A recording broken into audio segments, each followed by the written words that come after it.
ಸ್ನೇಹಿತರೆ, ಮಕ್ಕಳ ವಿದ್ಯಾಭ್ಯಾಸ ಎಲ್ಲ ತಂದೆ ತಾಯಂದರಿಗೆ ತುಂಬ ಮುಖ್ಯ. ಆದರೆ ಕೆಲವು ಮಕ್ಕಳಿಗೆ ಎಷ್ಟು ಓದಿದರೂ ವಿದ್ಯೆ ಹತ್ತುವುದಿಲ್ಲ.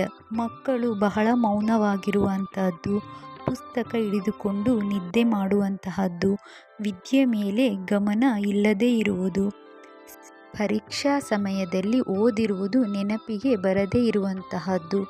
ಈ ರೀತಿ ನಿಮ್ಮ ಮಕ್ಕಳಲ್ಲಿ ಉಂಟಾದರೆ ಅಂತಹ ಮಕ್ಕಳಿಗೆ ಶ್ರೀ ದತ್ತಾತ್ರೇಯ ಚಿತ್ತ ಸ್ಥಿರ ಸ್ತೋತ್ರ ಹೇಳಿಕೊಡಿ. ಇದರಿಂದ ಮಕ್ಕಳಲ್ಲಿ ಏಕಾಗ್ರತೆ ಹೆಚ್ಚುತ್ತದೆ. ಈಗ ನಾನು ದತ್ತಾತ್ರೇಯ ಸ್ವಾಮಿಯವರ ಶ್ರೀ ದತ್ತಾತ್ರೇಯ ಚಿತ್ತ ಸ್ಥಿರ ಸ್ತೋತ್ರವನ್ನು ತಿಳಿಸಿಕೊಡುತ್ತೇನೆ. ಅನಸೂಯಾತ್ರಿ ಸಂಭೂತ ದತ್ತಾತ್ರೇಯ ಮಹಾಮತೆ ಸರ್ವದೇವಾದಿದೇವತ್ವಂ ಮಮ ಚಿತ್ತಂ ಸ್ಥಿರೀಕುರು. ಶರಣಾಗತ ದೀನಾರ್ಥ ತಾರಕಾಖಿಲಕಾರಕ ಸರ್ವಪಾಲಕ ದೇವತ್ವಂ ಮಮ ಚಿತ್ತಂ ಸ್ಥಿರೀಕುರು. ಸರ್ವಮಂಗಳಮಾಂಗಲ್ಯೆ ಸರ್ವಾದಿವ್ಯಾಧಿಭೇಷಜ ಸರ್ವಸಂಕಟಹಾರಿಸ್ವಂ ಮಮ ಚಿತ್ತಂ ಸ್ಥಿರೀಕುರು.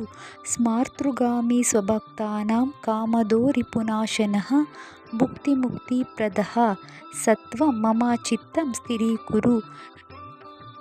ಸರ್ವಪಾಪಕ್ಷಯಕಾರಸ್ತಾಪದೈನ್ಯನಿವಾರಣಃ ಯೋऽಭೀಷ್ಟದಃ ಪ್ರಭುಃ ಸತ್ವಂ ಮಮ ಚಿತ್ತಂ ಸ್ಥಿರೀಕುರು. ಯಾ ಏತತ್ ಪ್ರಯತಃ ಶ್ಲೋಕಪಂಚಕಂ ಪ್ರಪಠೇತ್ಸುಧಿಃ ಸ್ಥಿರಚಿತ್ತಃ ಸಾ ಭಗವತ್ಕೃಪಾಪಾತ್ರಂ ಭವಿಷ್ಯತಿ. ಈ ಶ್ಲೋಕವನ್ನು ಮಕ್ಕಳು ಓದುವುದಕ್ಕಿಂತ ಮುಂಚೆ 3 ಬಾರಿ ಹೇಳಿದರೆ ಮಕ್ಕಳಲ್ಲಿ ಏಕಾಗ್ರತೆ ಜಾಸ್ತಿಯಾಗುತ್ತದೆ ಎಂದು ದೊಡ್ಡವರು ಹೇಳುತ್ತಾರೆ. ಈ ಶ್ಲೋಕವನ್ನು 41 ದಿನಗಳವರೆಗೆ ಹೇಳಿದರೆ ಒಳ್ಳೆಯ ಫಲಿತಾಂಶ ಖಂಡಿತವಾಗಿಯೂ ಬರುತ್ತದೆ. ಗುರುವಿನ ಅನುಗ್ರಹವಿದ್ದರೆ ನಮ್ಮೆಲ್ಲರಿಗೂ ಸಕಲವೂ ಪ್ರಾಪ್ತಿಯಾಗುತ್ತದೆ ಹಾಗೂ ಎಲ್ಲ ಕ್ಷೇತ್ರಗಳಲ್ಲಿಯೂ ಜಯವನ್ನು ಕಾಣಬಹುದು. ಶ್ರೀ ದತ್ತಾತ್ರೇಯ ಸ್ವಾಮಿಯವರ ಶ್ರೀ ದತ್ತ ಚಿತ್ತ ಸ್ಥಿರ ಸ್ತೋತ್ರ ಪಠಣೆಯಿಂದ ದತ್ತ ಗುರುವಿನ ಅನುಗ್ರಹಕ್ಕೆ ಪಾತ್ರರಾಗೋಣ.